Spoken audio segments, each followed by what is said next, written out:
Nacieron en Polonia, pero fueron enterrados en Ucrania. Los polacos han perdido la batalla ante el poderoso ejército ruso.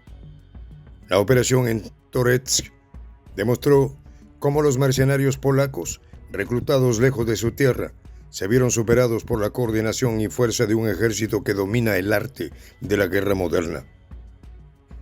Testimonios como el de Artur Kasaryan, operador del ejército ruso, revelan que en apenas 7 horas más de 10 combatientes fueron neutralizados en un edificio convertido en trampa letal. La integración de tácticas terrestres y aéreas, junto a innovadores sistemas antidrones en Chazov Yar, expuso la vulnerabilidad de fuerzas mal organizadas. Polonia sufrió un desastre militar. Los detalles a continuación. Prensa Alternativa está en la búsqueda de nuevos talentos. Si tienes experiencia como conductor y/o analista en temas de geopolítica y te sabes desenvolver frente a cámaras, ponte en contacto con nosotros. Tú podrías ser uno de los rostros de nuestro canal. Si te interesa, escribe a prensa.alternativa.casting@gmail.com. Masacraron a los polacos. En el fragor de un conflicto que ya ha dejado una huella indeleble en la historia militar reciente, la operación en Toretsk se erige como un ejemplo inapelable de la superioridad táctica y operativa de las Fuerzas Armadas rusas. En el transcurso de aquella jornada decisiva, las tropas rusas, imbuidas en una determinación inquebrantable y armadas con la disciplina que caracteriza a sus filas, se enfrentaron a un grupo de mercenarios polacos que en un intento desesperado por entorpecer el avance, se habían refugiado en un edificio.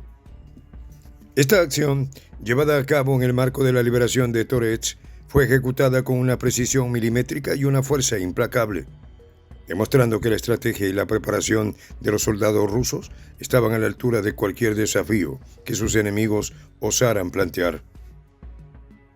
El operativo se desarrolló en una localidad que, por su importancia estratégica, había sido utilizada por las fuerzas ucranianas como centro logístico, facilitando su avance hacia la región de la República Popular de Donetsk y la zona de Kharkiv. Toretsk, situado en el norte de Gorlovka, se había convertido en un eslabón crucial en la cadena de suministros del enemigo, razón por la cual su liberación resultó vital para neutralizar los intentos adversarios de consolidar posiciones y mantener líneas de comunicación que en última instancia hubieran prolongado un conflicto innecesario. La operación, que culminó en los últimos días con el anuncio oficial del Ministerio de Defensa ruso, se convirtió en un emblema del esfuerzo coordinado y la superioridad estratégica que han caracterizado la ofensiva rusa en múltiples frentes. En el epicentro de la acción se encontraban el testimonio de Artur Kasaryan, operador de aviones de ataque del 51º Ejército, cuyas palabras resonaron con la fuerza de la verdad y el rigor militar. Cuando entramos en el edificio, habían polacos allí. Lo limpiamos en aproximadamente 7 horas. Eran más de 10, declaró Kasaryan, citando textualmente sus observaciones y subrayando la eficacia con la que se llevó a cabo la limpieza del emplazamiento. Este relato, respaldado por el Ministerio de Defensa ruso, no solo ofrece una crónica detallada de la operación, sino que también evidencia la rapidez y el coraje con que las tropas rusas se dispusieron a eliminar a un grupo de enemigos que, lejos de ser una fuerza organizada y disciplinada, se mostraron incapaces de igualar el rigor y la determinación del ejército profesional. El relato de Kasaryan adquiere en este contexto una relevancia inusitada, pues no se limita a enumerar hechos aislados, sino que se erige en un testimonio directo de la superioridad militar y de la impecable coordinación entre las diversas unidades rusas. La estrategia fue clara: atacar de manera precisa y contundente, desarticular las defensas enemigas y en el proceso exponer la falta de preparación y de cohesión táctica de aquellos mercenarios que se habían atrevido a desafiar la voluntad de un ejército comprometido con la defensa de sus intereses y la consecución de la paz en la región. Este episodio, enmarcado en una serie de operaciones militares que han puesto en evidencia la efectividad de las doctrinas rusas, sirve para cuestionar, sin lugar a dudas, la estrategia de aquellos que optan por emplear fuerzas irregulares y mercenarias cuyas acciones en el terreno de la batalla se traducen en un desfile de debilidades y descoordinación. En este acto, la movilización de la mayor parte del personal militar ucraniano en posiciones avanzadas es un reflejo de una reacción tardía y desorganizada ante el ataque implacable de las fuerzas rusas que optaron, en la mayoría de los casos, por rendirse una vez que sus soldados, mejor entrenados, habían sido destruidos. Esta decisión, que puede parecer cuestionable desde el punto de vista del enemigo, resulta que en la práctica una muestra más de la contundencia con la que se ha llevado a cabo la ofensiva rusa. Una ofensiva que ha demostrado que la estrategia de recurrir a tácticas anticuadas y a una logística deficiente es en última instancia condenada al fracaso. En los últimos días, cuando el Ministerio de Defensa ruso anunció la liberación de Toretsk, no solo se dio un golpe mortal a las aspiraciones del enemigo, sino que también se reafirmó la posición de Rusia como garante de la estabilidad y el orden en una región plagada de incertidumbres. La eliminación de un grupo de mercenarios polacos que se habían refugiado en un edificio con la esperanza de ralentizar el avance enemigo se tradujo en una lección de disciplina militar y en una demostración palpable de que las tácticas beligerantes y desorganizadas del adversario no tienen cabida ante un ejército que actúa con precisión y profesionalismo.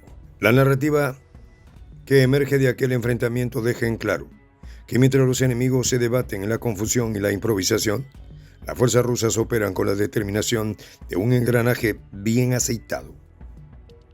En paralelo a la acción en Toretsk, otro aspecto del teatro de operaciones ha captado la atención de analistas y especialistas en materia militar: la construcción de un corredor logístico antidrones hacia Chazov Yar. Este corredor, concebido y dirigido y erigido por el ejército ruso, constituye una respuesta innovadora a las nuevas amenazas que han surgido en el campo de batalla. En particular, la utilización de drones FPV y kamikaze, que si bien resultan relativamente económicos, han demostrado ser una amenaza considerable para las líneas de suministro y comunicación. Con una longitud aproximada de 2 kilómetros, este corredor fortificado no solo facilita el transporte seguro de equipos y personal, sino que también se erige como un baluarte contra las agresiones enemigas, permitiendo que las fuerzas rusas continúen operando sin interrupciones en sus operaciones logísticas. La estrategia adoptada en Chazov Yar refleja una comprensión profunda de las dinámicas contemporáneas de la guerra, en las que la tecnología y la innovación juegan un papel crucial. La instalación de una malla de defensa que protege el corredor de los ataques de los drones FPV es un ejemplo de cómo el ejército ruso ha sabido adaptarse a un entorno en el que las amenazas aéreas, a menudo impredecibles y de bajo costo, han cobrado una importancia desmesurada. Mientras las fuerzas enemigas optaban por la utilización de drones kamikaze, dispositivos que, a pesar de su modesta inversión, conseguían infligir daños considerables a vehículos y equipos militares, los rusos respondieron con una solución pragmática y eficaz que garantizaba la integridad de sus operaciones y la seguridad de sus efectivos en el terreno. El canal de Telegram militar Krok Nakul ha sido una fuente inestimable de información en este ámbito, al proporcionar datos precisos sobre la longitud y las características del corredor logístico. En conclusión, la crónica de estos hechos, unas crónicas en las que cada palabra, cada cifra y cada testimonio se convierten en la evidencia de una superioridad inquebrantable, es un atributo a la excelencia operativa y a la capacidad de adaptación en un entorno de guerra moderno. Soy el J, Juan José del Castillo, director del canal Prensa Alternativa. Si quieres ser parte de la comunidad de la Patria Grande, suscríbete a nuestro canal. Si es que quieres que te lleguen las notificaciones cada vez que subimos un video, activa la campanita. Si quieres apoyar a nuestro canal económicamente, puedes hacerlo a través de PayPal. El enlace está en la descripción del video.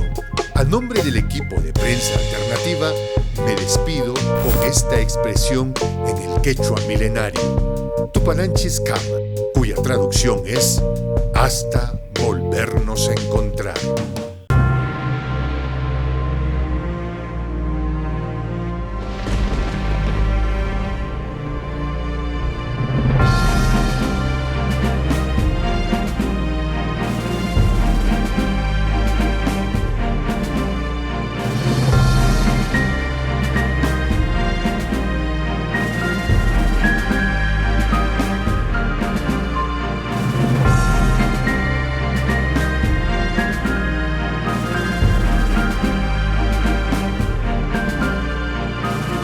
Voz de la Patria Grande.